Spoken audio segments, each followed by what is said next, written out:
Supreme court ஓங்கி மண்டேலியே நறுக்கு நறுக்கு நறுக்கு என்று செம்மட்டியாலே அடிச்சும் இந்த திமுக முழிச்சுக்கல அப்படின்னா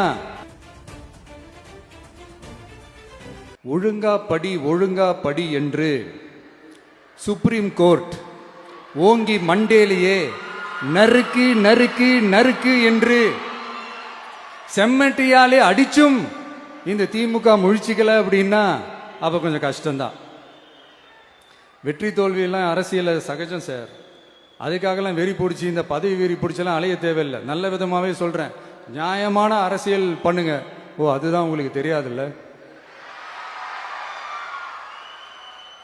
இந்த தீய சக்தி திருத்தவும் முடியாது, அவங்களா திருந்துவாங்கன்னு பார்த்தா அதுவும் நடக்க போறதில்ல. அதனால வரப்போற இடைத்தேர்தல மக்களே, இந்த தீய சக்தி திமுகவை நல்லா வெச்சு வெளுத்து விடுங்க. கான்பிடண்டா இருங்க மக்களே, நல்லதே நடக்கும். வெற்றி நிச்சயம்.